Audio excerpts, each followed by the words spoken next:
Audio.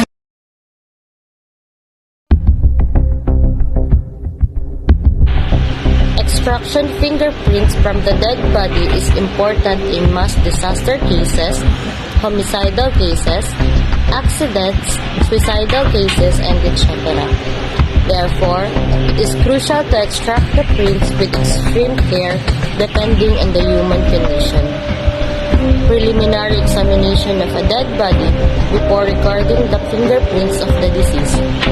A visual examination of the hand is accompanied as to determine whether the subject's hands are clean or soiled. In case the hands are coated with dirt, debris, or any other contaminant, then the fingers are first cleansed. Care must be applied so that the ridges are not compromised during cleansing. The hand needs to be dipped in soapy water or alcohol, depending on the nature and extent of adhering material. The fingerprints are blotted with a clean, lint-free paper towel or cotton. Wipes soaked with isopropyl alcohol may also be used. At times, the hands may be immersed in hot water for a few minutes. This not only assists the skin to dry quickly, but also make the fingerprints more flexible. Fingerprint pad method. The imprints of a corpse may be recorded during a fingerprint pad. The finger is rolled over the pad, and then the ink finger is rolled over the appropriate tabs of the fingerprint index card. This method may be tried out if the fingers are sufficiently flexible. Extraction fingerprints from the dead body is important in mass disaster cases, homicidal cases, accidents, suicidal cases, and etc. Therefore, it is crucial to extract the prints with extreme care depending on the human condition.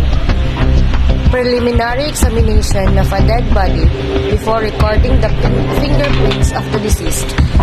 A visual examination of the hand is accompanied so as to determine whether the subject's hands are clean or soiled. In case the hands are coated with dirt, debris, or any other contaminant, then the fingers are first cleansed. Care must be applied so that the ridges are not compromised during cleansing. The hand needs to be dipped in soapy water or alcohol, depending on the nature and extent of adhering material. The fingers are blotted in a clean, lint-free paper. The technique of fingerprinting is known as dactyloscopy.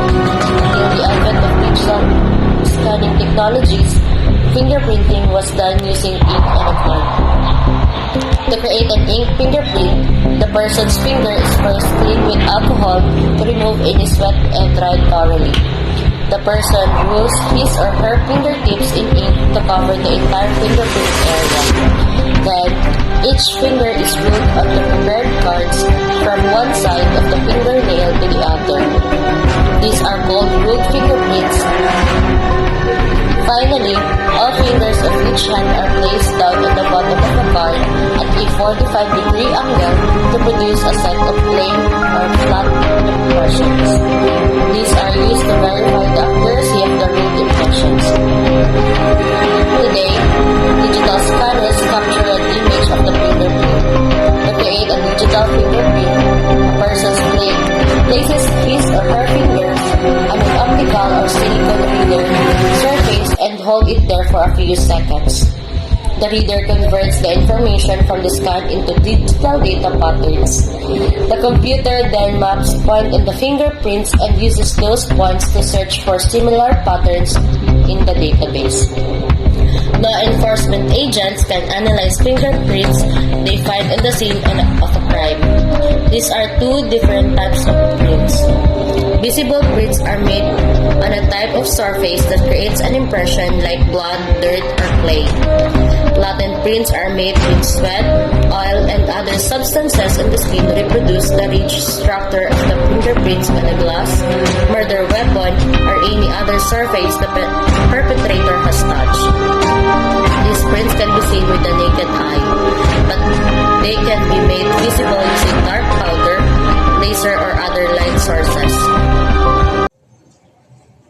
Magnus test. A ligature is applied around the base of the finger with moderate tightness. In a living person, there appears a bloodless zone at the site of the application of the ligature, and livid area distal to the ligature. If the ligature is applied to the finger of a dead man, there is no such change in color. But in a living person, you can see a gradually blue and swollen. This is the Magnus test.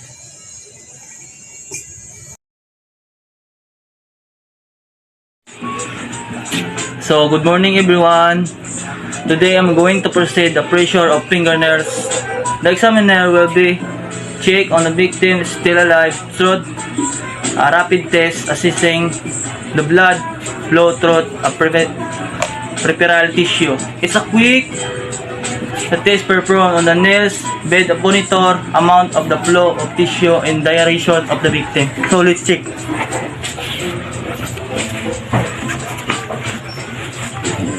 So the fingernails, this check on the victims is the died body, tissues, knees, right.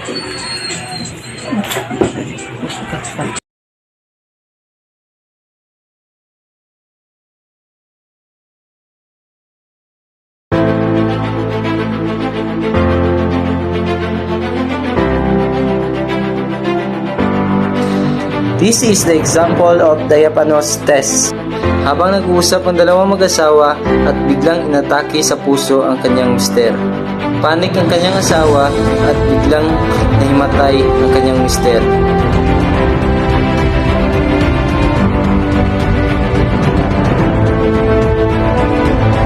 Tumirik ang kanyang mata at bumula ang kanyang bibig. Sobrang panik ng kanyang asawa ay tumawag na ito sa rescue team. At nasagot naman ito ng isang membro ng rescue team. At tinawag niya ang kanyang mga kasama upang ma-rescue na ang biktima.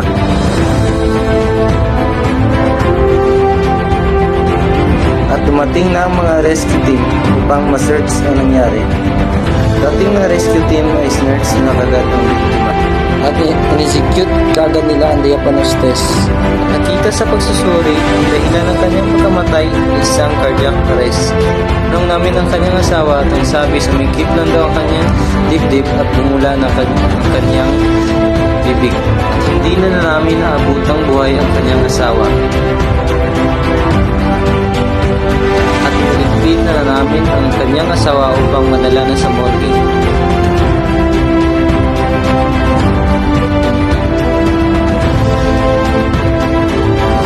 Tinabunan namin ng ulang tela ang kanyang mga labi. Wala nang nagawa ang kanyang asawa kundi umiyak na lang. Heat application. Heat relieves pain, relax muscles, promote healing, reduces tissue swelling, decrease joint stiffness. Heat applied to the skin. Blood vessels in the area dilate, expand, open wider. Blood flows increase, tissues have more oxygen, nutrients for healing, exudes fluid removed from the area faster, the skin is red and warm.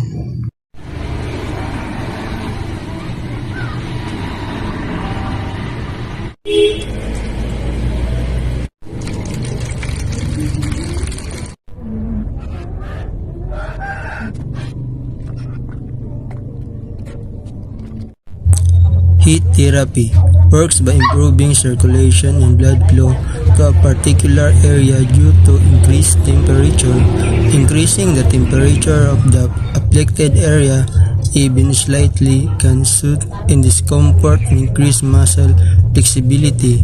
Heat therapy can be relaxed and soothe muscles and heal damaged tissue. You can apply heat with an electric heating pad, hot water bottle, or warm compress. Heat should be applied for about 20 to 30 minutes or as long and as often as directed, always put a cloth between your skin and the heat pack to prevent burn. Check your skin for color changes or blisters about every 5 minutes. Lastly, before you apply heat application, make sure that you are allowed to perform the procedures and equipment needed. Most important is you have a knowledge to perform.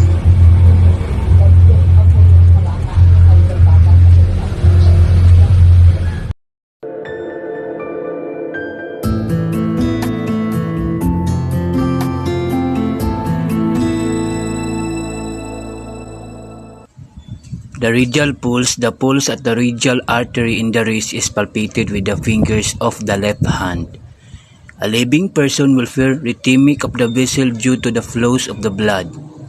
The number of beats in 30 seconds is counted. The heart rate in beats per minute is recorded.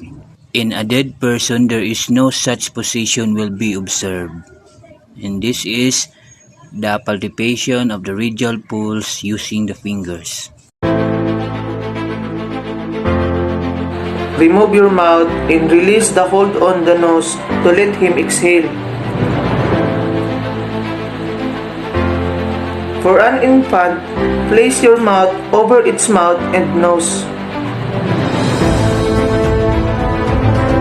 Repeat the cycle 12 to 15 times a minute. Immediately swing backward, removing all pressure from victim's body.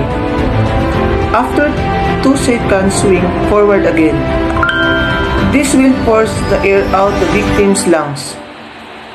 See, the weight of your body gradually brought to bear upon the lower ribs of the victim.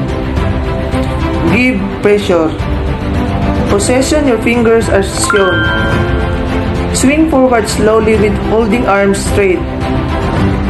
See that his thin thighs are between your knees.